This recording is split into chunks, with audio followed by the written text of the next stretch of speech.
Peace and blessings, everyone. Welcome to another Tuesday evening of Spotlight here on JTV, Edu. And this evening, the spotlight is on the BVI Cancer Society. October's Breast Cancer Awareness Month.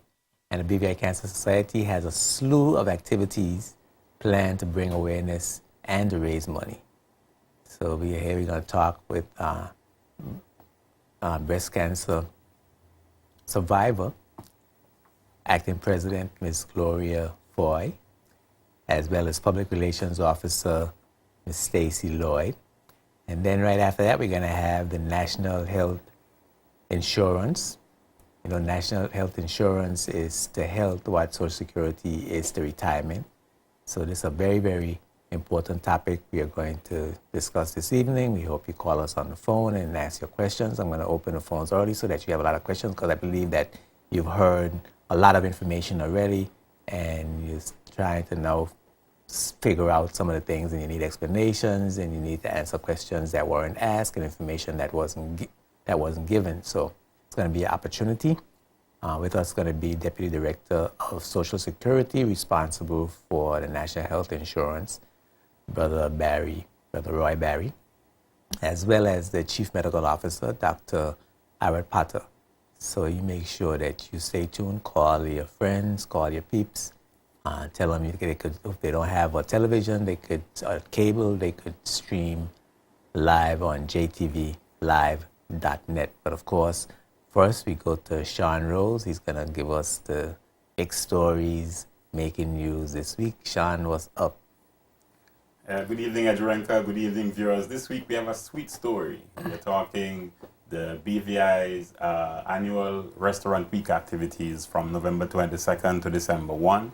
And this year there are some 41 participating establishments, so you have a lot more to choose from compared to last year when you had just over 20. And in addition to the Restaurant Week activities, some 10 days of journeying around BVI, choosing a restaurant to have dinner, breakfast, or even lunch. There is also going to be the first ever Anegada Lobster Fest. So tourism operators, owners and operators of establishments on Anegada can look forward to seeing a boost of tourist activities on that island. That event will be held on November 30 and December 1. And based on what the officials at the BVI Tourist Board are saying, we can look forward to guaranteed transportation to and from Anegada, whether we are living on Tortola or Virgin Gorda, to participate in the Lobster Fest activities. Well, Sean, it sounds really exciting. I remember last year, you say it's got 41 participants this year. That's 100% up from last year. That's fantastic. Definitely. And even though, and I had a good time. I went to the one in the Noelite Positive Action Park, and I had a good time. I tasted all kinds of different foods, and there were a lot of tasty foods. Some of the top chefs in the territory were there, and it certainly was a great event. And that's how the event kicks off, actually, with the taste of the BVI. Yeah. Yes. So I'm looking forward to that, and in the back of my head, I have Anegada on my mind. I haven't been to Anegada since the campaign days, so I think I'm due back for a visit. So I have to look at my piggy bank and see if there's any pennies there.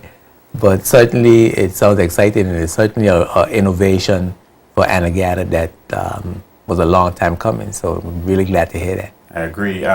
We can argue that when we look at where tourism is going, you know, the culture and the cuisine aspects of the industry are really the areas that are being targeted now. And the BVI does have an advantage in that you have the Anegada spiny lobster, which is rather unique. And I'm sure a lot of the food aficionados and the enthusiasts, if I may use that word, people who love food, will be traveling to the BVI to come and have a taste of your spiny lobster. I understand it's much more succulent than the red lobster. So that's one advantage for the BVI, in that you have a unique product on offering. Don't forget we have gold medal winning chefs and the BVI as well. That's right. So, and they will be joined this year by a Michelin star chef. I think, in fact, his name is Federer. He's coming out of Switzerland. And there will be some chef competitions as well. There are going to be some cooking off competitions. Not like what we see on Iron Chef, I presume. Maybe, who knows. But from what we're hearing so far, there will be some competitions. And it's likely to include different aspects of the agricultural production on the island as well. So they're really trying to link, and they should anyway, link all the various aspects of the tourism product here in the BVI. And I think that's a wonderful way to approach tourism marketing and development on a whole. Well, I have the BVI Tourist Board going to come on Spotlight next week, so we're going to have a big discussion about all the events coming up, as well as we want to know what new markets they're opening up, how they're going to bring some more money into the territory, because we need money to spend on the Lobster Fest. You know? So we're gonna hear from them. We're going to have a lot more details. Thanks a lot for that. Most welcome. For that report, Sean, and we're looking forward to JTV News this week as well. We're going to take a break for a word from our sponsors, and when we come back, I'm going to come back with Ms. Gloria Foy and Ms. Stacy Lloyd right after these words. Keep it locked right here to Spotlight. Spotlight is brought to you by the National Bank of the Virgin Islands, Clarence Thomas Limited, the BVI Tourist Board, and CCT Global Communications. Calling all CCT Internet customers. Did you know if you have CCT Internet service including internet on your phone, you can connect to CCT's 4G Wi-Fi service free of charge? That means you can enjoy unlimited high-speed CCT Wi-Fi on any Wi-Fi device. Browse the web, check your mail, stay connected to any of CCT BVI's hotspots for free. Call CCT today and request your exclusive CCT Wi-Fi username and password and join the CCT Wi-Fi network. CCT, the home of unlimited. Educational institutions are often best judged by the quality of their graduates. At the Hamilton Labadee South Community College, the educational experience offered enhances the lives of graduates and through them, organizations and communities as well. I believe HLSCC graduates represent the rich tapestry of skills, attitudes and personalities needed for any community to thrive. I am Zebulon McLean, Chief Fire Officer of the Virgin Islands Fire and Rescue Service and a proud alumnus of HLSCC, where I obtained a Certificate of Achievement in Disaster Management and 2 associate degrees in Business Administration and Finance before furthering my studies abroad. I also serve as an adjunct lecturer at HLSCC and enjoy participating in the college's 2-mile race series. I fully support the efforts of HLSCC to deliver tertiary education to the Virgin Islands and the region. And now, because of HLSCC, I am making a difference. Remember, at HLSCC, your tomorrow begins today. For any job, be it residential or commercial, Clarence Thomas Limited is the British Virgin Islands' best choice for a wide variety of supplies to help tackle any task. Refresh the interior and exterior of your home with our selection of paint and painting supplies. For home improvements, CTL is your one-stop source for sinks, tubs, toilets, faucets, and decorative products. Convert your yard into a landscape paradise with tools and supplies from our lawn and garden center. Or visit our lumber yard where you can build that house from the ground up. Visit our convenience stores location at Pasea, Port Russell and Tortola, and the Valley Virgin Gorda. We provide something for everyone. Clarence Thomas Limited, the best products at the lowest prices, period. Locally owned and operated since 1967. Talking about I think even Sean Peace and Paris are looking forward to having some too. Don't worry, guys.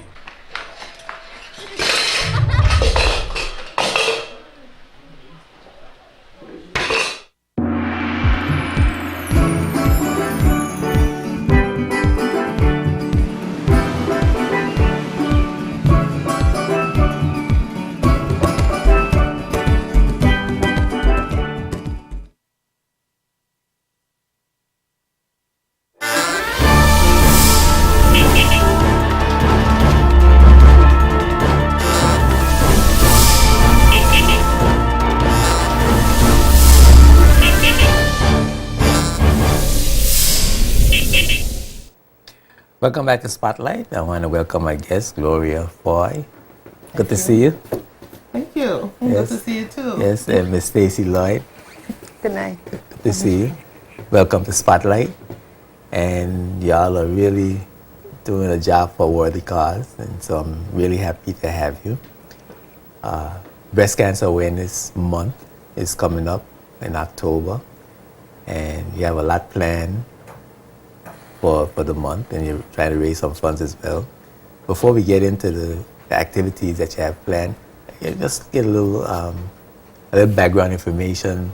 I know, Gloria, you are not shy about talking about your challenge with breast cancer, and I think coming out of that was a good thing in that you single-handed. I heard you on the Morning Red with God, Yes. and you single-handedly bringing awareness Yes. to the event. So it's interesting how it seems like God does two things and make everything what appears to be a bad thing. Yes. He He makes does. it He good. really does. Yeah.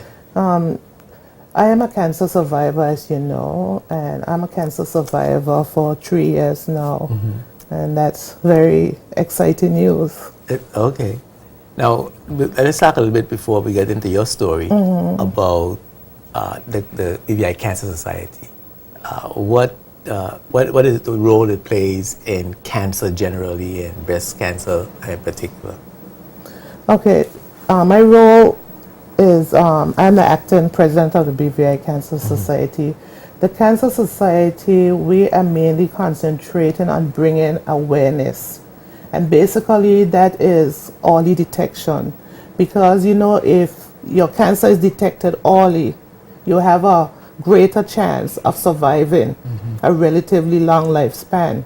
So that is one of our main functions. We also give that support to persons who are affected from cancer, whether breast cancer, colon, prostate, whatever the case would be, because I think sometimes the public thinks of us as Breast Cancer Society, but actually we are BVI Cancer Society, and we want to concentrate on all types of cancers. Yeah. And we also want to bring that message of hope. You have to have that hope, and you have to be able to fight. Because if you don't have those two driving forces, you're going to end up, cancer will defeat you. So you would need a lot of support from the community, from your family, to help you develop that fighting spirit. Yes, you need that help from the community. I had the support from my job, which is Mrs. Skelton, Mrs. Boynes, and the whole entire Social Security staff. They were 100% behind me. I also had the support of my family, especially my daughter, my mother, and my cousins in New York. And I also had support of, friends, and basically the community and the church. Everyone got involved and supported me, and I felt that love, and that is what drove me inspired and drove me to fight on. That's great. And you're hoping to bring that same support using the BVI Cancer Society to women, particularly women who experience breast cancer. Yes, I'm hoping, and I'm doing that. I've had many women came across my desk, and I've had them crying, and and I've been able to soothe them and help them and show them ways that they could keep this fight on. Not because someone comes and say, oh, you have cancer, that means automatically you have a death sentence over your head. Don't forget about that. You think life, because as a matter of fact, all of us are really born to die. So you chase away that cloud, that dark cloud, and let the light shine in. Now, I know you're a very religious person, a spiritual person. What role did that spirituality, and how did you tap into that? It's so funny, you don't realize how God is so very important to you until something happens to you, because I know God is there. I went to church, I did all those stuff, but it wasn't until I got sick that God played a very important role in my life. And it's because of God. And I would say the Holy Spirit just talked to me one day and said, Gloria, you know you got to get up and do this thing. You know you have to take off your breast, and you know you got to fight. You have to fight for yourself. You got to fight for your family. You have to fight for your friends. You have to fight for everyone. And you have to be an example. Because a lot of people out there don't have an example to look up to, and they also do not have the support. So, you know, they will find that anyone that comes across my desk that is suffering from cancer, or their family members just need somebody to talk to, they could always find Gloria. I am always available. I have that cancer phone on 24/7. Trust me on that one. That's great. Any ideas of how is it a lot of people? I mean, I know statistics in the BVI are generally hard to come by, but are there any feelings or sense of how much of us in the BVI suffer from cancer of any kind? Presently, at the moment, like you said, we don't have concrete statistics where we can say, well, there is certain percentage of male versus female, Caucasians, and so forth. So no, we don't have that statistic available. However, causes such as what we're doing now, Breast Cancer Awareness Months, is just the genesis of what we want to do, specific to statistics. Our vision, our long-term vision, or one of our vision, is to have exactly that. We want to have concrete statistics. We want to say, well, in the Longbush area, there seems to be a high concentration of cancer, but we want to break it down specific: prostate cancer, breast cancer, and so forth, and perhaps delve even deeper than that. You know, what is causing it? Is it genetics? Is it the food? Is it because they're close to the electrical plant, and so forth?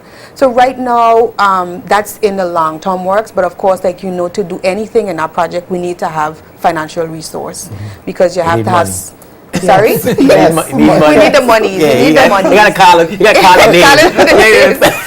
Because you have to get a statistician involved in that. You have to have somebody who is, of course, versed in terms of cancer, and the geographic. You know, there's so much components that's involved in that, and that definitely is our long-term vision. Hopefully, it'll be sooner rather than later, because like I always tell our members, we are relatively small in comparison to the whole world, but we would love to see the BVI Cancer Society, as small as we are, just a dot on the map, blaze trails specific as it comes to cancer. And so, you know, Gloria talked about what else the Cancer Society does, but we also provide resource. So you may have a survivor who have recently been diagnosed. You can come down to our society office, and we have tons of literature.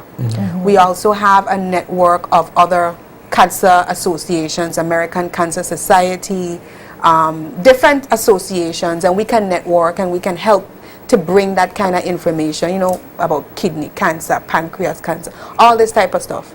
So that's something you're working on. That's something we're working on. We're diligently working on. We want to get this Yeah. national registry up and going.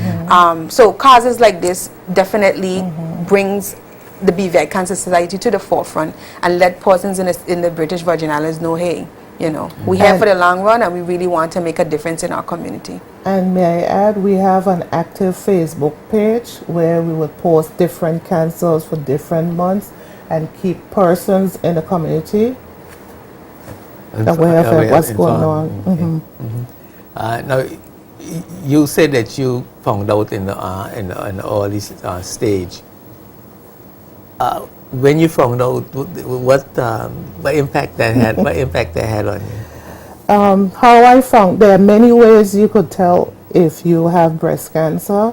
There's discharge coming from your nipple. There's something that called dimpling, where your nipple goes inwards, or there are lumps. And I found out because I had a discharge, and I investigated it, and that's when I found out I was indeed, you know, diagnosed with breast cancer. Okay. So even though you caught it early, you could have caught it earlier. You had to see you saw a manifest symptom. So what I'm getting at is, how do we get women to catch it before a symptom manifests? Okay, speaking personally, I miss a few. To be quite honest, I miss probably 2 mammograms. And that's one thing I would tell all ladies. Go out there and get your annual mammograms. And sometimes a mammogram, like in my case, did not show my cancer, my breast cancer. It took the sonogram to show my breast cancer. So sometimes if you're very suspicious, you take both, not just one. So you have to, and any age in particular, you need to pay more attention to it. You know, like they say, for example, men are in their 40s. From 40 on, you need to have a regular prostate checkup. Okay. Is that something similar apply to women? Statistically, right, the age to have a mammogram is from 35 and up. But we have recognized a change now. Persons in their teens now are getting breast cancer. The teens, the 20s, it's not the 30s anymore. We are seeing more and more numbers with persons under the age of 35 and in their 20s who are now coming down with, who are now being diagnosed with breast cancer. And it's very strange. scary. That's not a normal thing. I mean, for young people to, you always hear that in the older age. Well, if it's genetic wise, if it is that your family has a very high volume of breast cancer, well, historically or naturally you would be more you'll be more prone to get breast cancer. But when it's not part of your genetics and you're under the age of 35, you know, that's very much out of character. But I mean, you go. It's like I said before, it's very scary, and I'm always on the breast cancer awareness site. That's one it's run in America, and I'm seeing the numbers, and more young people are now getting cancers. Period, because it's not only breast cancer; it's cancers in children, and I think that's something we haven't been paying particular attention to. But for some reason, we are getting cancers at an earlier age. Because years ago, we would say, oh, cancer is an old people's disease. It's no longer the case. What I used to think. No longer the case. And it's so scary because cancer could stay in your body for about 5 years before you recognize you have before any symptoms are shown. So it's very scary. That's why you have to keep getting check up all the time. Well, I don't know. I wonder if it has anything to do with food, and it might have something to do with the environment. But I mean, we are experiencing here in the BVI now high rates of all kinds of disease, high rates of diabetes, higher rates of cancer, higher rates of high blood pressure, and those are all in the category of non-communicable diseases. And is a cancer society, the BVI Cancer Society, encouraging people to look at what they're eating? Oh yes, we are encouraging persons to look at what they eat. Lifestyle change. Lifestyle change, and according to statistics, it has been proven, and I might get some little clout for this, but the vegan diet is the best diet to have. The vegan diet, especially if you could cut out all those meat especially, chicken, but number one is meat. And I find the society, the community as a whole, I think our culture has changed quite a bit, because most persons are not cooking at home. They always buy, Panchy chicken. Panchy, I love you. Panchy chicken and the junk food. And I'm even seeing it in the high school for the lunches. I'm very concerned about it, because we're not. For instance, sometimes the parent, they pack a lunch bag, and what do you see? You see potato chip and other, snacks, sugary processed food, but you're not seeing any fruits, and you're not seeing any vegetables. And when I was growing up, you saw a chubby baby. You said, oh, that baby looks so healthy and sweet. No, we were wrong. That baby is obese, and that child is being prone to develop chronic illnesses such as diabetes, high blood pressure, and even cancer. So your food plays a very important. Your lifestyle as a whole. You have to rest. you have to exercise. You know, if person's walking from point A to B, we driving. We gotta walk. Let's talk about California at 3 o'clock. Yes. Let's talk about the activities for Breast Cancer Awareness Month come up in October. You're on Spotlight right now. I see a poster. Maybe you can get a shot of your poster. Let's see. Well, this is just our poster with our calendar of events. And like you said earlier, it's a slew of activities, and we wanted the activities to be both informative, both entertaining, and at the same time fun. So first on the slew of activities, of course, was meeting with you tonight. Right. October 1st, we have a morning show ride with Mr. Gadites. Right. October 3rd, we have free clinical breast examinations at First Caribbean Bank from 10 a.m. to 2 p.m. On October 5th, we'll be on Teen Talk on ZBVI from 10 a.m. And every Monday, starting on the first Monday of October, we have what is called Zumba. We call Zumba Mondays. And so anybody can come out. That's exercise. That's portion. exercise, right. So anybody, male, female, you know, kids, we encourage them to come out. And it's with Lisa from Census Gym. She does an awesome job. Lisa Bucket. Lisa Bucket. Every year, for the past two years, she's partner with the BVI Cancer Society, and she puts on this pro bono, and all proceeds, of course, goes to the Cancer Society. So that's every Monday. Every Monday and from starts at October 7th. Yes, from 5 o'clock to 6 o'clock. It normally lasts for an hour, so we encourage everybody to come out. On October 12th, we'll be having a Pink Grown and Sexy at Club Opium in Bargers Bay. So what's that, a party?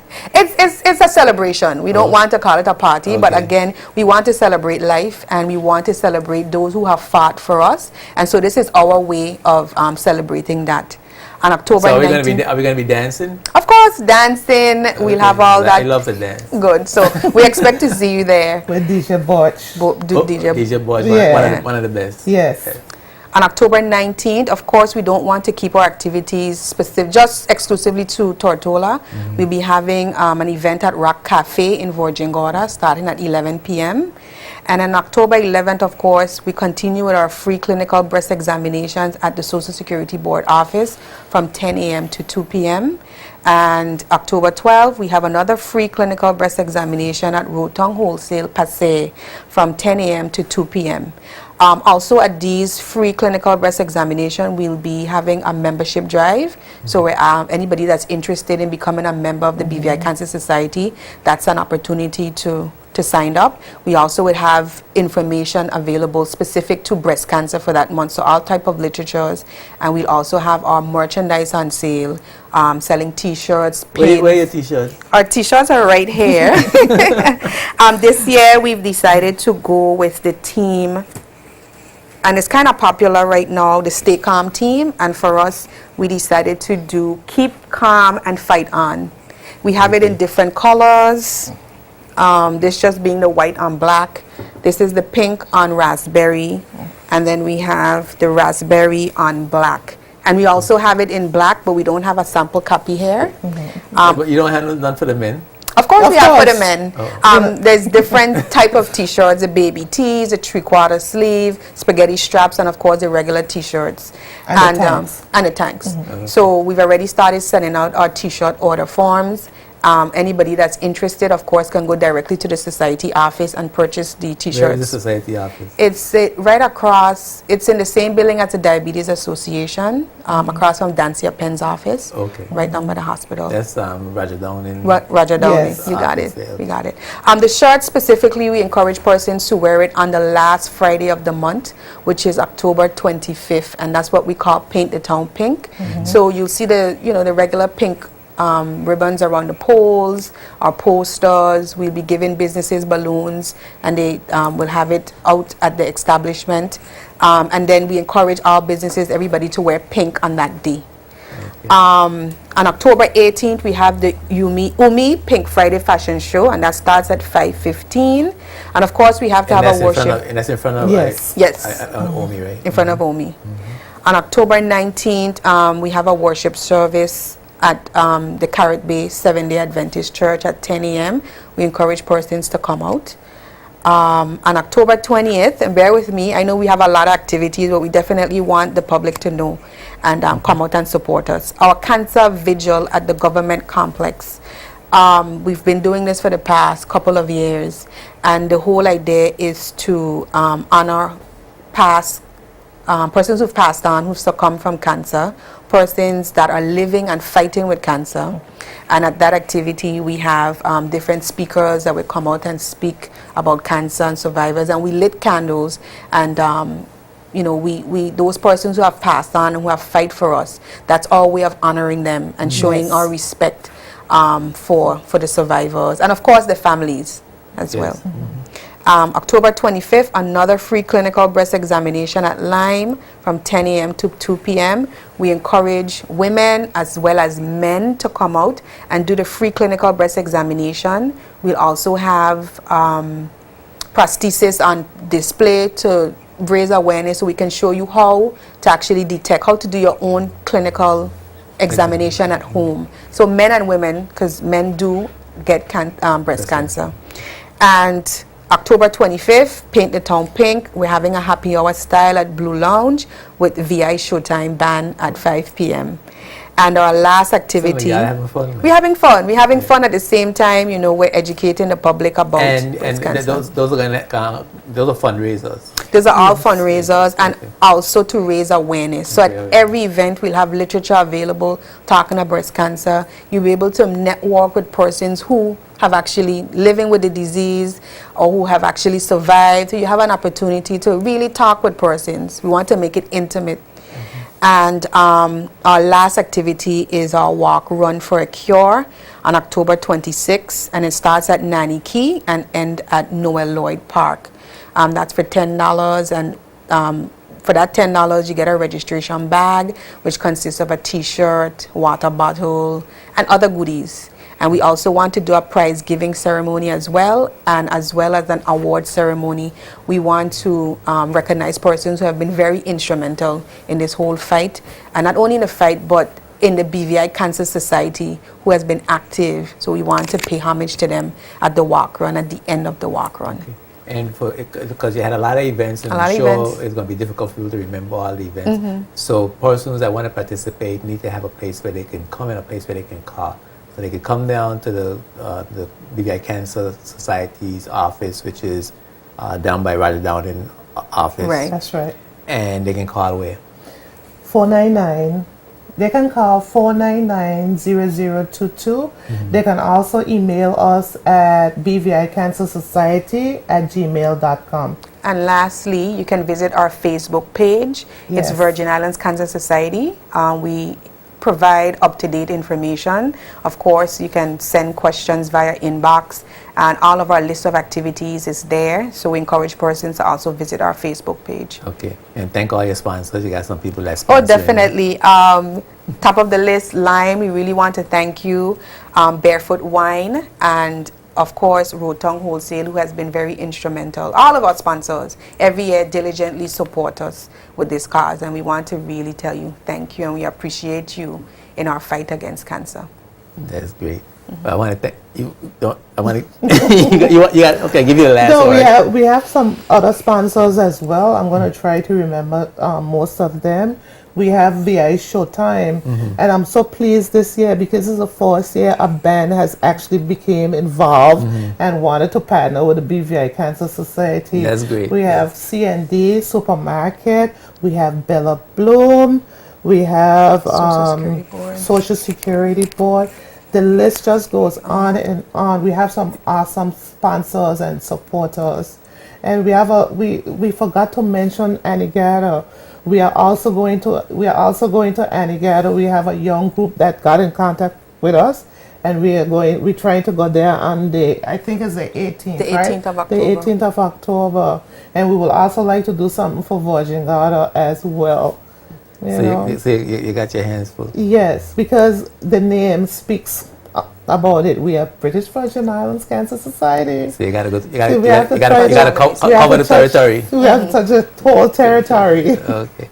Well, I want to thank you all very much Thank you. for being my guest on Spotlight, and certainly the information is very important, and we wish you all the best, and certainly I'm going to support as many of the events that I can. Awesome.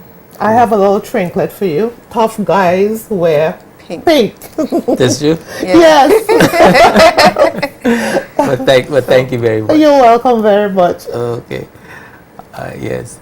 Yes, I had a discussion with members of the BVI Cancer Society, the acting president, Ms. Gloria Foy, and the public relations officer, Ms. Stacy Lloyd.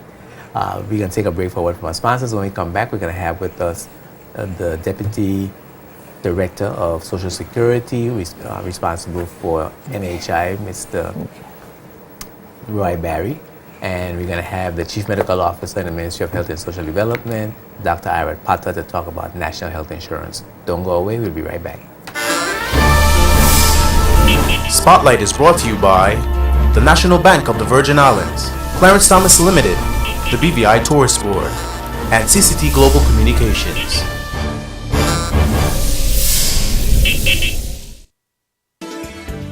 At CCT, unlimited means unlimited. We've got the best selection for unlimited voice and internet plans available. Choose unlimited voice for only $39 per month. We'll give you a choice of unlimited usage with or without contract. Just choose one of our no contract plans. Need unlimited internet? You got it. We'll give you unlimited internet on your phones or unlimited broadband at home without no overage charges. No high bills, no need to pay for fixed line you never use. Choose CCT and join the home of unlimited today. CCT, where unlimited means unlimited. For any job, be it residential or commercial, Clarence Thomas Limited is the British Virgin Islands' best choice for a wide variety of supplies to help tackle any task. Refresh the interior and exterior of your home with our selection of paint and painting supplies. For home improvements, CTL is your one-stop source for sinks, tubs, toilets, faucets, and decorative products. Convert your yard into a landscape paradise with tools and supplies from our lawn and garden center. Or visit our lumber yard where you can build that house from the ground up. Visit our convenience stores location at Pasir, Port Purcell and Tortola, and the Valley Virgin Gorda. We provide something for everyone. Clarence Thomas Limited, the best products at the lowest prices, period. Locally owned and operated since 1967.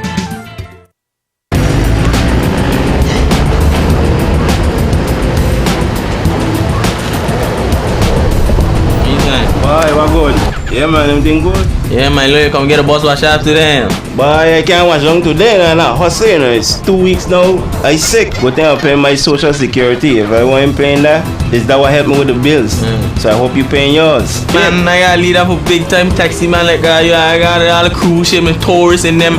I only try squeezing a little something, you understand? Boy, I used to say the same thing, you know. But I guess it's social security what really helped me out. So if you ain't paying yours, better pay. You know the sad thing about today, things that happen, you know, so I gotta really take it into consideration and get this out, you know? Yeah, man. Real stuff. Yeah. Real stuff. Yeah, boy. Well, I like to stay here and chat with you, you know, but I gotta roll out. Remember I say and I hustle? Yeah, man, that's what's understood. You got to be explained and make that money. Yeah, you know man, what I'm saying? I gotta do the same, hold it up. Self-employed persons, Social Security Board is looking for you. We need you to get on board. Comply today. Register. Pay your contributions and claim your benefits. The Social Security Board awards 7 benefits to self-employed persons. The benefits are sickness, maternity, employment injury, invalidity, age, funeral, and survival. Self-employed persons, we expect you to secure your tomorrow today.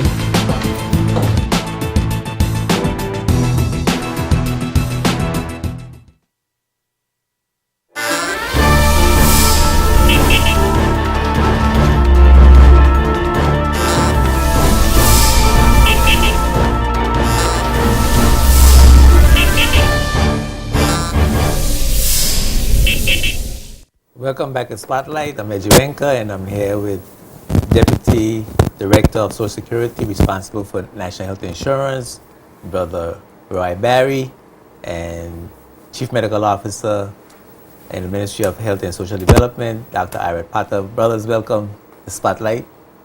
Good evening, Jtvlivenet. Good evening, Jtvlivenet, and thanks for having us here this evening. But it's certainly good to have you. I know you guys have been around and making all the rounds and talking, so I figure that people must have all the information by now. I don't know what to ask you. So, but I'm going to start off by saying, of course, that in my view, social security, NHI is to health what Social Security is to retirement, and this is a very important discussion that we're going to have. So I want to encourage everyone to gather around, get close to your phone.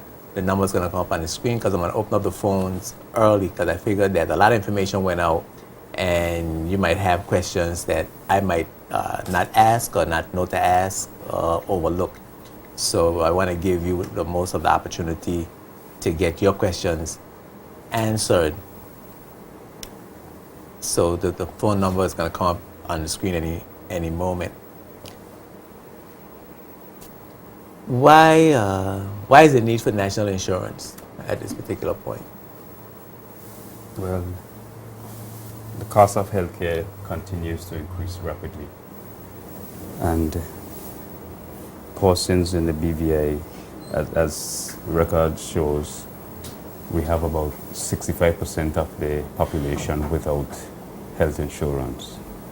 Of the 65%, a large number of these persons are unable to meet the cost of healthcare currently. The government of the day undertook a health reform. In that health reform included the improvement in the level of healthcare in the BVI. With the improvement of healthcare in the BVI will be an increase in cost. Thus, the National Health Insurance, which is a financing mechanism to help to create access to healthcare for the entire population and to offset the costs to these persons who can't afford more so. Thus, therefore, the National Health Insurance will create access to healthcare for the entire population. Because of our size, it is a bit difficult for us to just cater to persons who can't afford to purchase private insurance. If we had a population that was much larger, then we would be able to cater to those who can't afford to, and the persons who can afford, they would have purchased their own insurance. But with size in mind, and for the system to be sustainable, we had to include the entire population. Okay. And that's why it's mandatory. That is why it's mandatory. Okay. So who are who are covered? All legal residents of the territory are covered. And covered for what? What care? What care are they covered for? They're covered for a variety of care. It's we have primary care, we have preventative care, the hospital room and board, surgery, diagnostic procedures, intensive care, casualty and emergency care, pharmaceutical services, mental health, dental and vision, approved prosthetic services, and as well as overseas health care services for medically necessary diagnosis and treatments. Dr. Potter, I want to talk a little bit about statistics. And Brother Barry mentioned that a lot of us can't afford healthcare, but healthcare in the BVI was for years, for up until now, subsidized by the government. Can you put that in a context for us where we could understand what we're charging for healthcare, what the healthcare actually costs, and how what we're doing is not quite sustainable? Health services in the territory are provided in the private sector and in the public sector, and to some extent by community-based organizations, religious organizations, and other non-governmental organizations. Healthcare has a cost, but healthcare is not like any other commodity. It is just not a service to which you put a price. Healthcare is recognized as a public good, and government has a responsibility under the law to ensure that members of the public have access to healthcare. People pay for healthcare mainly by paying fees that are charged for services. Fees are charged in the private sector, fees are charged within the public sector. One would recognize that the fees charged within the private sector are usually much more than the fees charged within the private sector. And that is because the services in the public sector are highly subsidized by government. And because government is aware that a lot of persons who need care cannot afford to pay higher fees, there's always been a reluctance to increase the fees. In the meanwhile, as we aspire to be able to give our people access to needed care and to expand the scope of services that are going to be required, what has happened is that the profile of conditions that we see in the territory has changed. Largely in the 50s and early 60s, we would have seen a lot of infectious diseases, communicable diseases. Largely, we don't see children with chicken pox, measles, mumps. We don't see polio. In fact, in the Caribbean, we've eradicated polio. In the Caribbean, we've eliminated the transmission of measles. We are well on our way to eliminating the transmission of German measles. And these have been by immunizations. However, with development has come access to high energy foods, high fat content foods. With development, we've increased our access to motorized transportation. We've changed our occupations. We've developed a service industry. So we are not fishing as much, a smaller proportion of our fishing, a smaller proportion of us are farming. So a smaller proportion of us are actually engaged in manual labor. So with our advancement in terms of our development, the occupations have changed. The things we do for leisure have also changed, in that we now have electricity in all parts of the territory. People are watching more electronic media. People are spending more time indoors rather than outside. Even children, the same thing is happening too. What has happened is that with the advances in medical care in the territory, several things are happening. One is that we are able to diagnose more conditions because we now have more capacity. However, the number of persons who are actually getting these conditions are increasing. So more people are having the chronic non-communicable diseases such as diabetes, cardiovascular disease, heart disease, strokes, cancers. The cost of treating these diseases is much more than the cost of treating the communicable diseases. And so the need for hospital services has in fact increased. We are a developing population that has not yet developed a significant value for health, in that we don't yet by practice undertake preventive measures to prevent illness. And so most people would not go to seek medical care unless they feel sick. And we have to do a better job of informing and educating people of the value of having regular checkups, of having regular screening for certain conditions, so that these things can be detected early when they are easier to treat, cheaper to treat, when the cost of the medical bill is smaller, and also the cost to families in terms of investment of time and displacement from work is also smaller. So the cost of disease conditions from which we now suffer has increased significantly. And so while people generally would pay for some services, in the organization of services as they are now, people who use the public sector, if they go to a clinic, there are hardly any fees. If you go to the hospital, the fees are very low. For the past 15 years or so, we've had a much greater increase in the number of persons in the community who have access to private health insurance. And we've actually evolved to a situation where the private health insurers have developed a network of healthcare providers, and they've agreed prices for certain procedures and diagnosis with the providers. And so it means that our healthcare providers are able to charge a better price for their services. I mean, some people are getting price out of accessibility.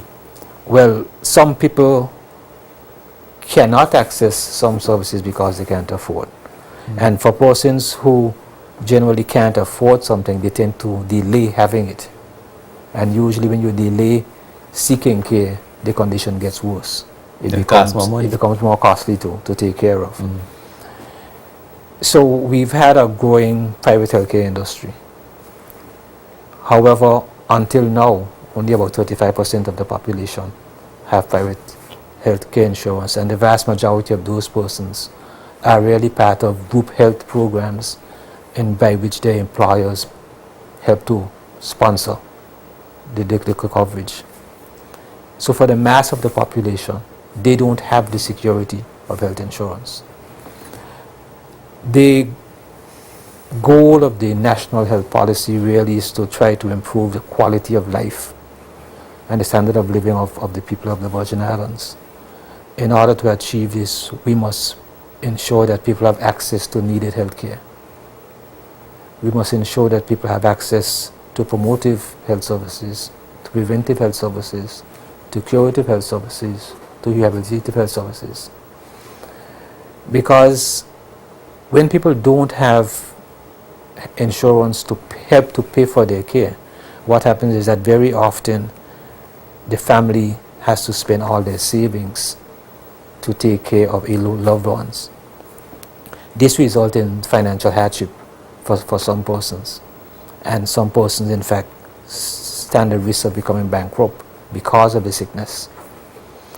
The National Health Insurance Program will not only guarantee access to everyone, it will guarantee access to a package of services, and it will help to ensure that people don't suffer financial hardship because of illness. Okay. That brings me to who's going to pay for what, since we on the question of cost. The employer and the employee is paying equal share. Can you tell us what that share is, again, that percentage of the division of the cost? The deductions for the national insurance system will be 3.75% paid by employers and 3.75% paid by employees. This is based and it's also based on a ceiling, which the ceiling for this year, if the national health insurance system was in operation, would have been $75,888 or $6,324 per month. In 2014, the proposed ceiling will be $77,208 or $6,434 per month. Okay. And the ceiling means that's the highest amount that you're going to have to pay on. So somebody making... That's the highest taxable amount for national health insurance. So a person making $80,000 a year is only going to be paying insurance on $77,000 and change. Yeah. Okay. And I guess a person making minimum wage is... Well, minimum wage is somewhere around $6.93 per month, and somebody making minimum wage will pay $25.98 per month, which is 3.75% of $6.93. Okay, cool. So in a sense, everybody should be able to afford that and have access to the care, as Dr. Potter pointed out, all of us need to have that confidence and that security that when we feel sick, we could go and get checked in time. I just had the members of the BVI Cancer Society on, and one of the things that they were talking about was the fact that you need early detection, and if you can't afford the mammogram, more than likely You won't go for that mammogram. you won't go for the mammogram. So that's how important it is. Now, how important it is to we always talk about the employee, but how important it is to the employer to be able to provide the help, to assist in providing the access to the employee. Well, for employers, they themselves are going to benefit from a national health insurance system. They are going to have affordable health insurance plan for all the employees. So as we know, there are some employers who don't have a private insurance plan for them, but now all employees will have insurance coverage. All employees and all employers Yes, will have. and this will in turn give you more productive employees because they have access to early detection and prevention of illnesses. So with this early detection and the prevention, these employees are going to be much more productive. You're going to have happier people working in the workplace because they know whenever they fall sick or ill, they can access care because it is accessible based on the financing of the national health insurance. Okay, let me just take this call. Thank you very much for calling Spotlight. Right ahead, please.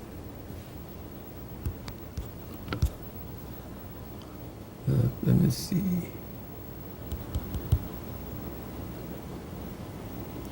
Okay. Can you please call me back? I'm having a little challenge here with a new setup.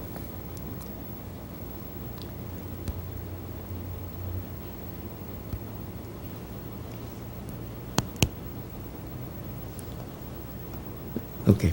Yeah, you were saying. In some situations, when employees fall sick, they have to seek salary advances from the employers. This will be no more because national health insurance will assist in offsetting the costs of any healthcare needs of your employees. Now, a lot of that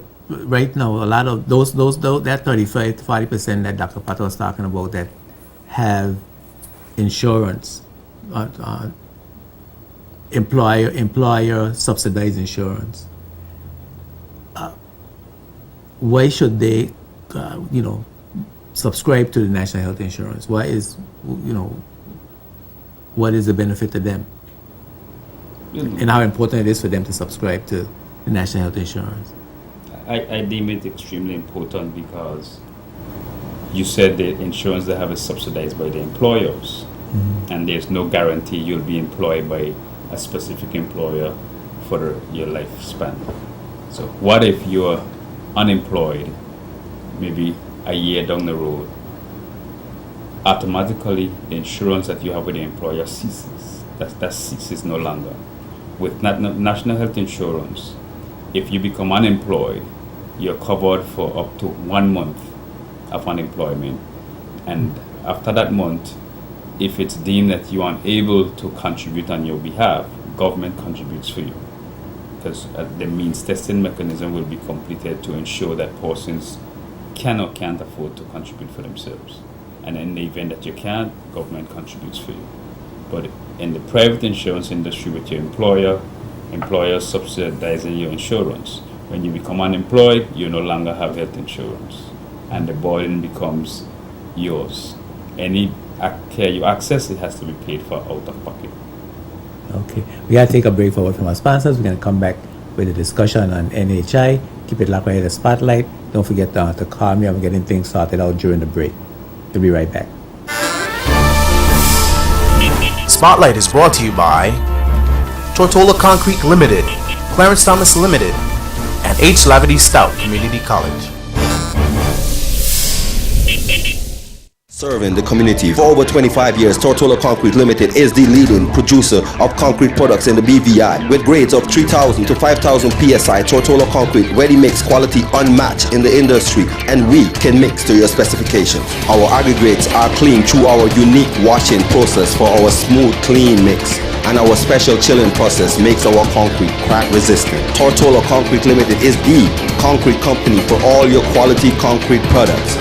Gravel, road base, face stone, boulders, armor rock, coarse sand, terrace, and the cleanest, strongest, crack resistant, ready mix concrete. Tortola Concrete batch plant serve you Monday to Saturday, 7 a.m. until the last load. Our knowledgeable, effective staff gives you free estimate and delivers on time to any location. Contact Tortola Concrete at 494-3259, Monday to Friday, 8 a.m. to 4:30 p.m. Conveniently located in Parkwood Pond near the BVI electricity plant. At Tortola Concrete Limited, the strength is in the mix. Life is like a mountain you must climb. Life is like a treasure you must find. A baby learning how to talk. With just one step begins to walk. One step at a time will lead you to paradise. Your dreams are there to find. One step to paradise.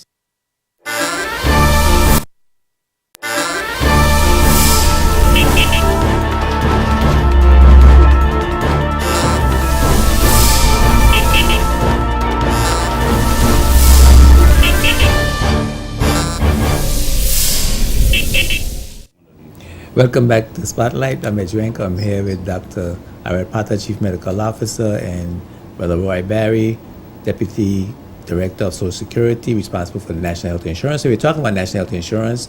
You can call me at 499-1328, 499-1328. The number's on the screen as well.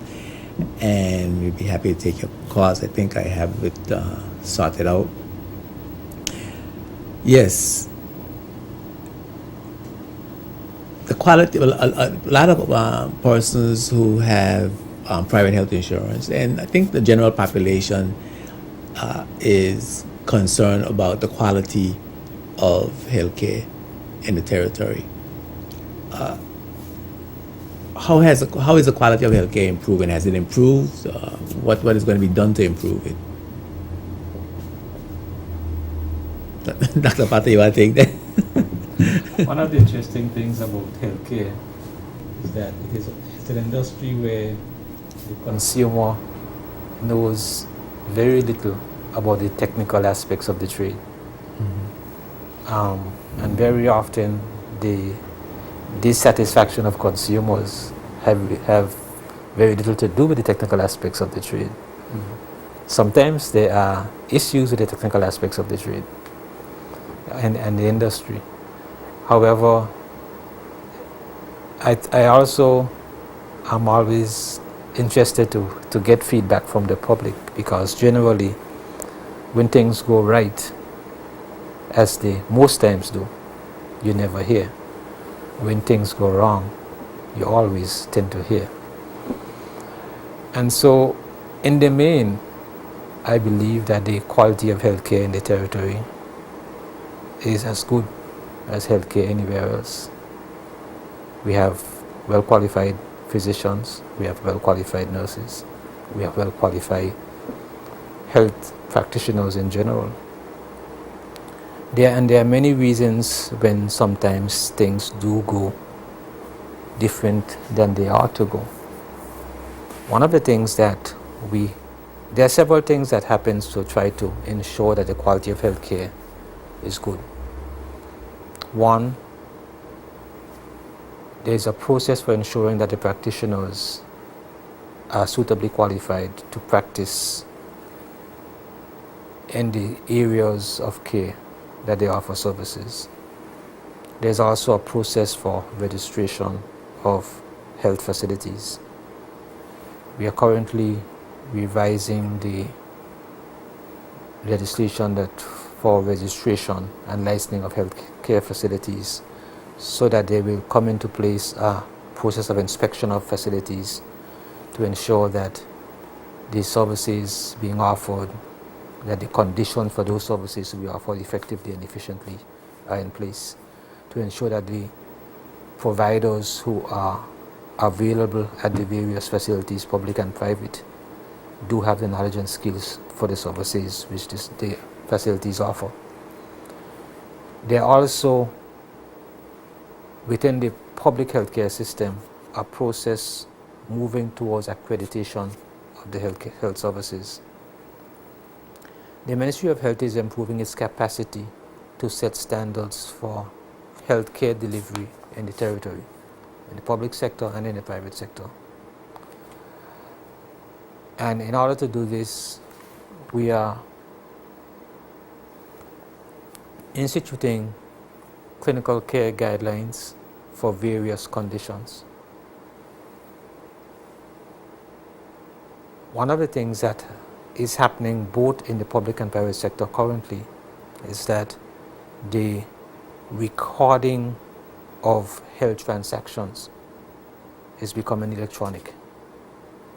What this does is that it helps to ensure that the processes that are prescribed to be followed for a particular condition are followed, and that there is available evidence to audit. So periodically they'll be instituted for healthcare in the territory audits. In some countries, you can go online and you can check for a particular facility what is their track record for a particular kind of procedure. Those are the things that we are aspiring to be able to do within our own country. We expect that the installation of the electronic medical record at People's Hospital, at Bougainvillea Clinic, will in fact allow us to be able to produce such information so that the public will be able to access such information. We also are providing opportunities for the public to be more engaged, better informed about various conditions and what should be done for those conditions. We are putting in place procedures for, in the public sector, for people to be able to lodge a complaint if they are dissatisfied with the service, and there are processes for investigating any complaints that are made. And we encourage people that if you felt that things didn't go as they should have gone, to make a complaint. And if you make a complaint, they have a written responsibility to respond within a certain time period and to give you a response. In addition, the Ministry of Health is modernizing all of the legislation that deals with the registration and certification of the professionals. The Nursing and Midwives Act is being updated. The Medical and Dental Act is the Medical Act is being updated. The Allied Health Professionals Act is being updated. So there are a number of initiatives in train already to improve those processes, which would help to improve, which will help to assure the quality of the healthcare that is delivered in the country. In addition, we are expanding the scope and range of services available in the territory by partnering with providers from other jurisdictions. Within the private sector, this has been happening for years. Within the public health system, on the ground, People's Hospital has partnered with Hema Health. There are other discussions with other providers from Panama, from Miami, from the UK. There's been visits to other territories to look at what services could be accessed overseas, so that when there is need to refer patients overseas, we have an awareness of where we are sending people and what the quality of service is, where they are going to be going. All of these things are part of the initiatives that are being put in place to ensure that we do improve the quality of healthcare. More and more we are accepting of the reality that when people perceive that something is not as good as it ought to be, that is in fact their reality. And we are beginning to understand that we need to take that literally and to engage directly with them, to have a dialogue, to understand what they perceive the shortcoming to be. And that is why we've established the complaint procedure, and we're asking people, if there is an issue, go to the health services, let them know what the difficulty is. If they don't know what you see as being wrong, they can't really address it. And so we must accept that the delivery of health services in the territory is very dependent on persons in the territory using the health services available in the territory. If we don't use our own health services, there is no way we are going to be able to afford to improve them. Part of our dilemma right now is that a lot of persons prefer to access care overseas. Well, healthcare dollars spent overseas cannot enter into the BVI economy, neither for investment in the health services or for any other aspect of our country. And so there is a direct and deliberate attempt to improve the quality of services that are available so that when people access services, they are happy with the quality. And so there's expansion of the public hospital, People's Hospital, and there's also proposed expansion of the Iris O'Neill Clinic and proposed expansion of development of a comprehensive clinic in the Eastern Outlook community and further developments in other communities in the near future. So not only will we be improving the inputs, we are going to be able to audit the processes, and we are going to be able to make public and transparent reports about what transpired, what was deficient, what was not deficient, and what the corrective measures are, which is part of our responsibility to the public. I was, as you were talking about the facilities, I got some pictures of the inside of the hospital, and maybe just like to show a little bit about that in terms of the improvement. Yeah, they saw the kitchen, those are the rooms, the patient rooms. It's the cabinet in the patient rooms. It's quite an upgrade. it's quite a facility upgrade. I'm really excited about it, and that's the intensive care, one of the intensive care units, and that's one of the operating theaters,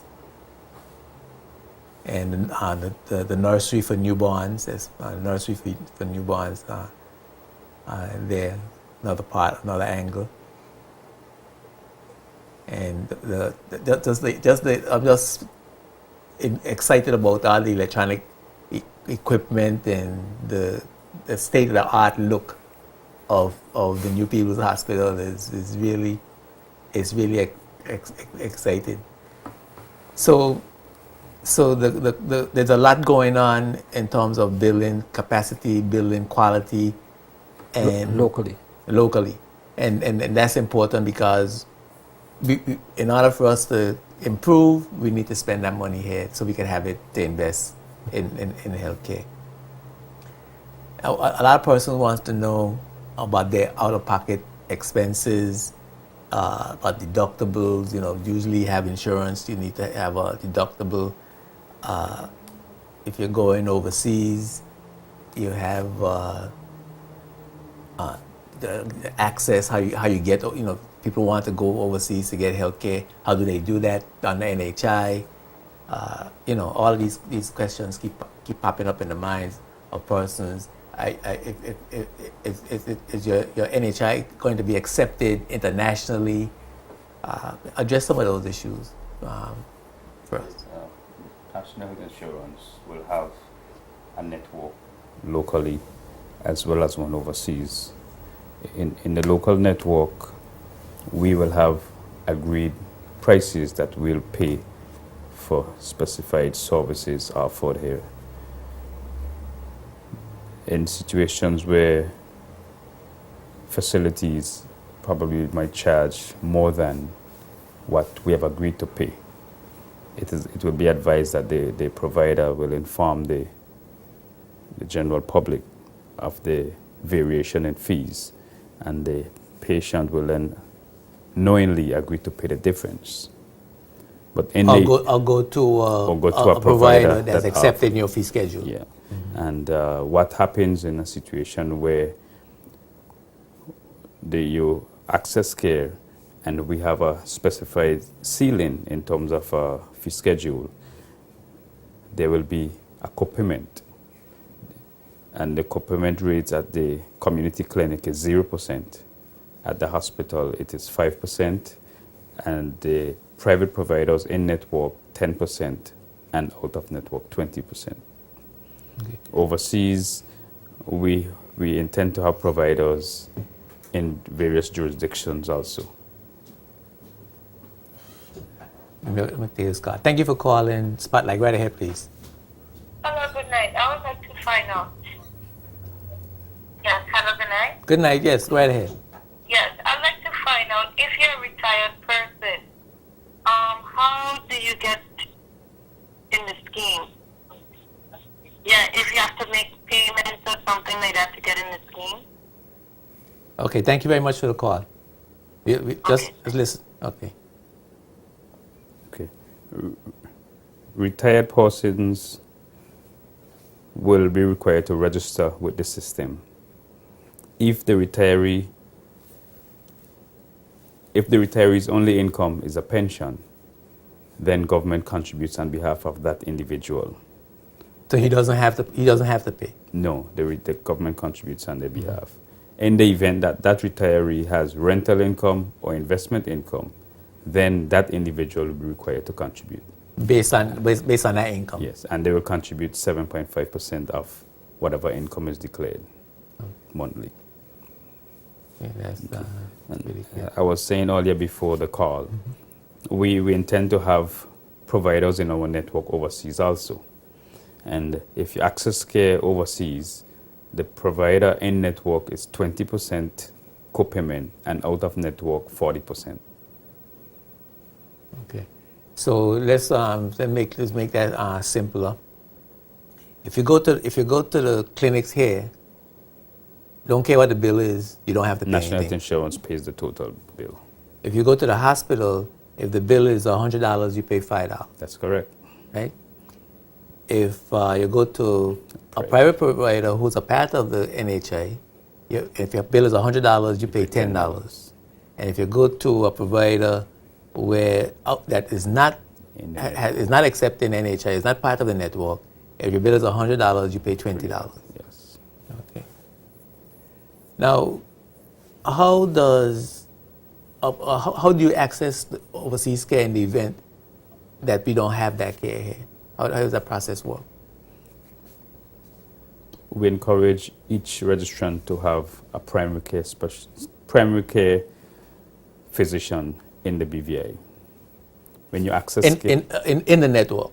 In network in the BVI. In the BVI. Okay. When you access care at that primary care physician, in the event that they can't offer the level of care that is needed and it is not offered in the BVI, then a referral letter is sent to the medical review committee. The medical review committee, upon reviewing that referral, will then forward that patient to a facility overseas that is in network that offers the care needed. Okay. I would like to add something. Currently, for persons who have insurance, who need care that's not available within the territory, a similar process obtains. As for... You have to go through that referral process. There's that referral process. In other words, you have to pre-qualify. So it's not peculiar to the NHA? It's not something that is Just the NHI? Yeah, that would be the new because of NHI. It is a practice now when you need services that are not available within the territory, then it has to be cleared with the insurance provider.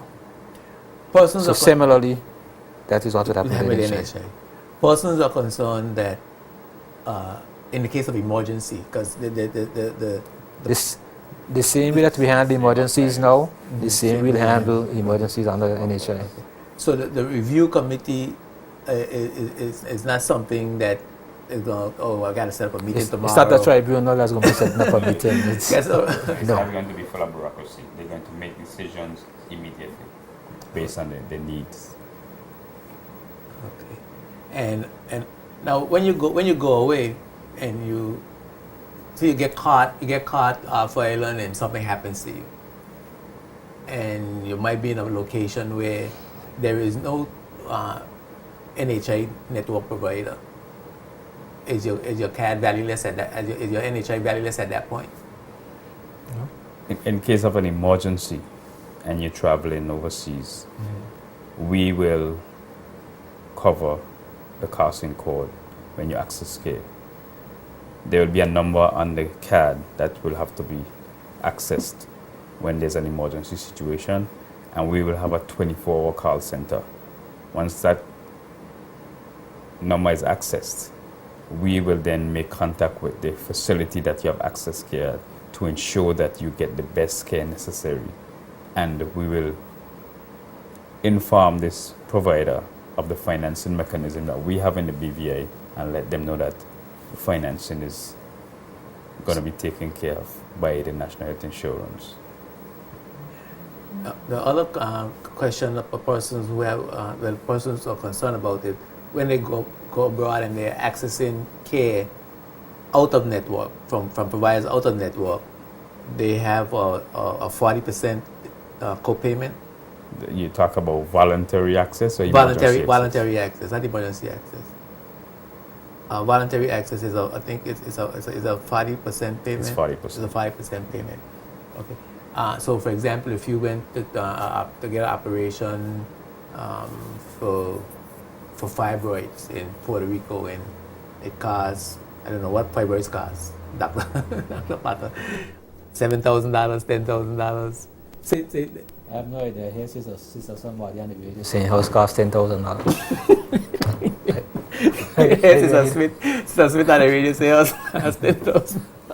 I really don't know. But look, just for argument's sake, right? Just for illustration purposes, let's put it that way.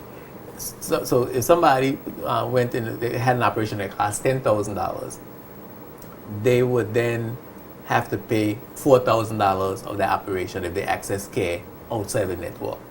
That's what we're saying, right? That's correct. Yeah. That's correct. So how can a person mitigate that particular circumstance? How can a person who has NHI and wants to go voluntarily to a provider that's not in the network, for whatever the reason, in their mind they perceive, talking about perception, in their mind they perceive that, I'm customer, this is better. I'm a customer of this doctor, I'm a customer of this facility, and I want to go there.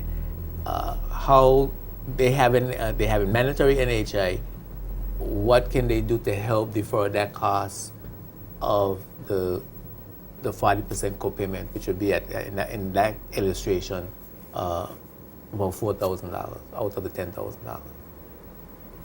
Well, we will have our network overseas, and if the physician that this individual wants to access care with is not in our network, we will have to examine the situation and see if we have more than one BVI lender who is registered with us accessing care at this provider. If that's the situation, the possibility exists of us trying to get a person into a network. If it's only one person accessing care at this physician, then we'll have to sit with this individual and try to point out to them the level of care offered within our network. Is there a role, though, in that instance for a private insurance company? You are actually asking a question that, in other words, I'm not a financial advisor. You are asking me how a person is going to meet a bill which they have made the decision to incur. But and you're asking me if the NHI would be able to mitigate or help them to mitigate, right? This is this is not quite an NHI responsibility. However, people would have options for financing care, as they now have options for financing care. If you can afford, you pay out of pocket for anything that is not covered by your insurance. That is what currently happens. If it is a special service, you might be able to access supplementary insurance to provide coverage for that additional service. Some persons, when they travel, for example, take out health insurance associated with their travel, right? As an option for helping to improve their security while they're overseas, right? Those are options that are available. I am pretty sure that those who can afford to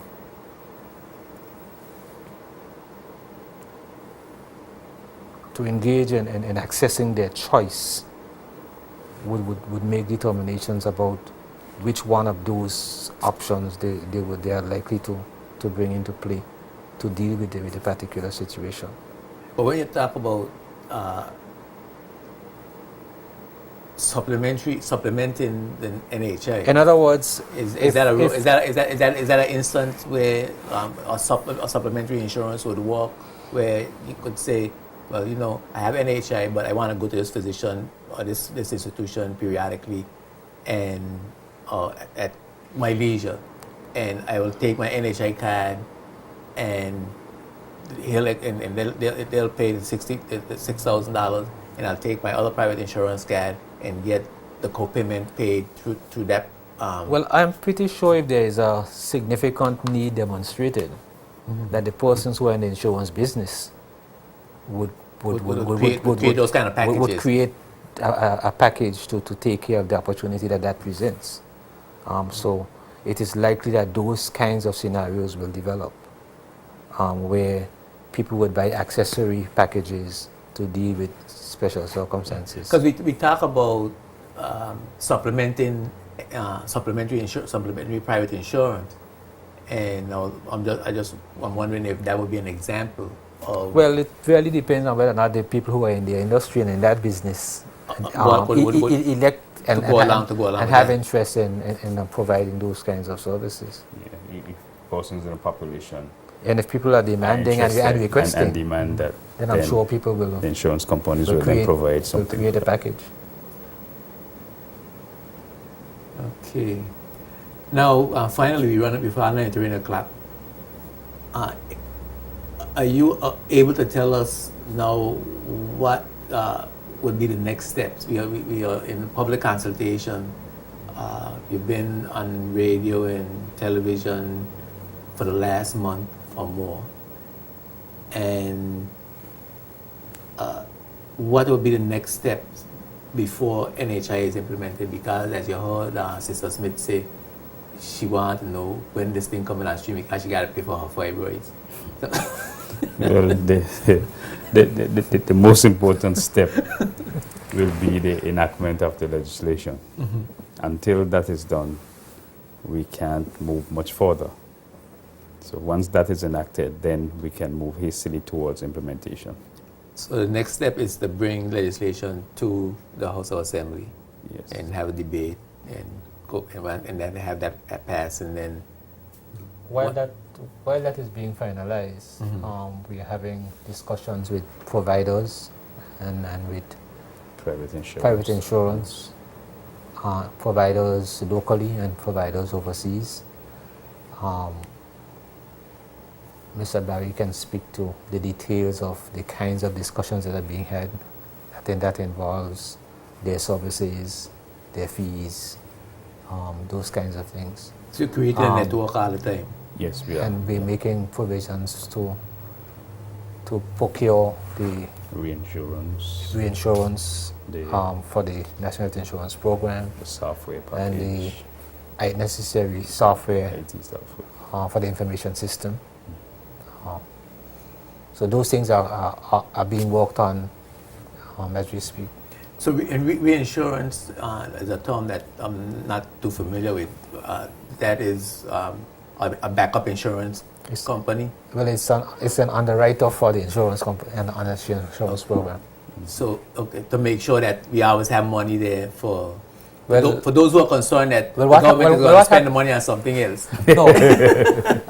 Well, we expect the legislation to prevent the government from spending money on something else. Mm-hmm. The expectation is that we will have an NHI fund and a Social Security fund, and that the amendment to the Social Security legislation never the twain shall meet. Will protect the NHI fund. Mm. It will only be for health purposes.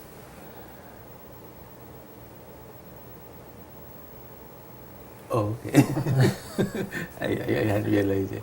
Yeah, okay. So you got legislation coming,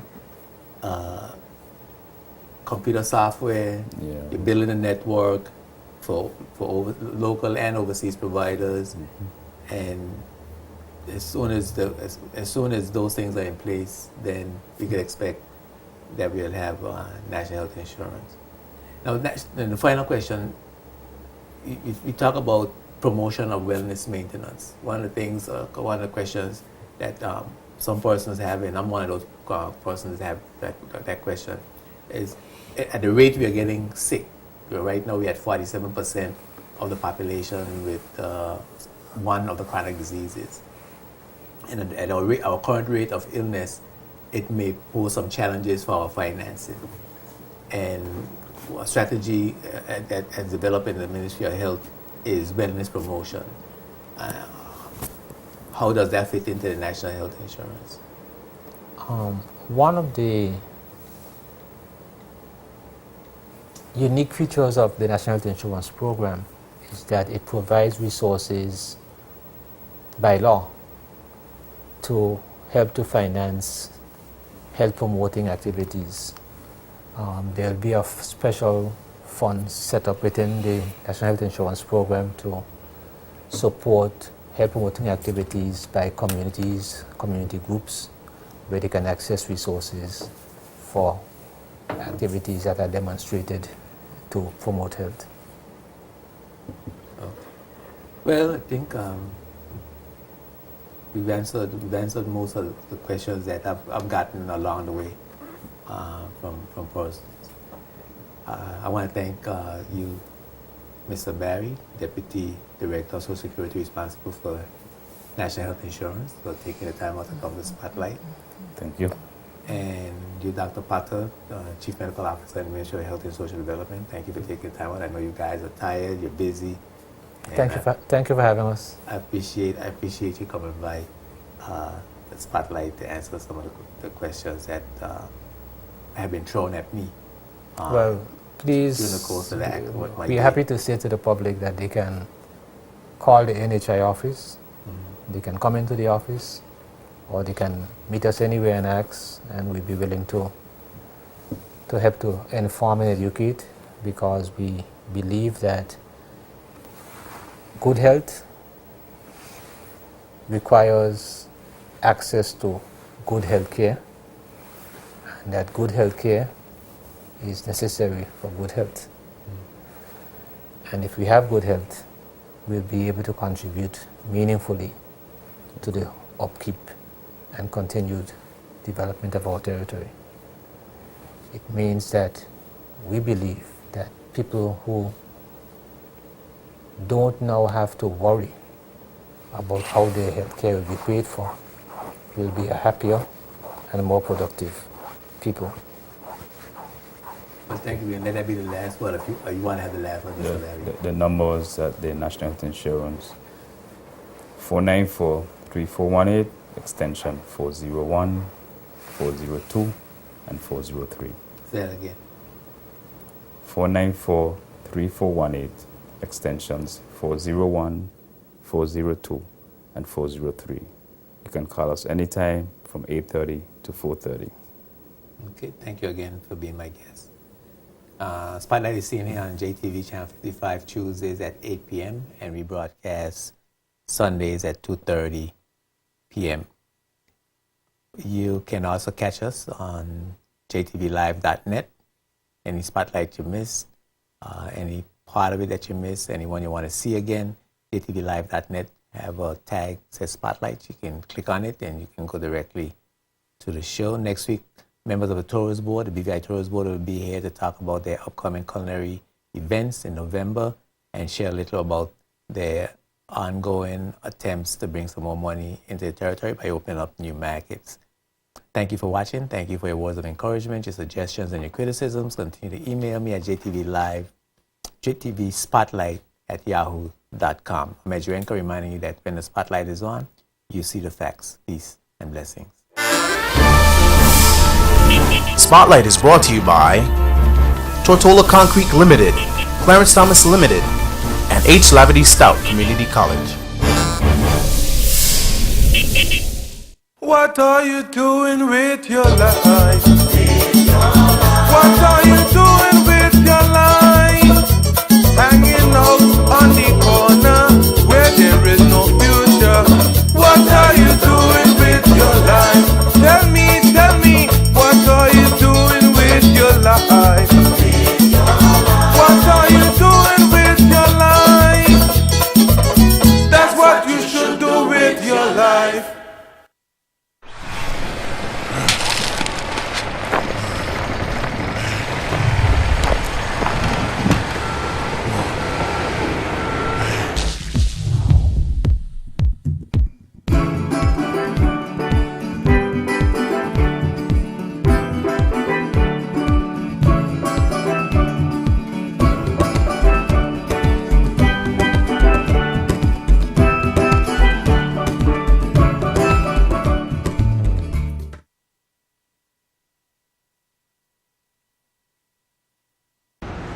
Hey Tony, what's up? Long time I see you, man. What's going on?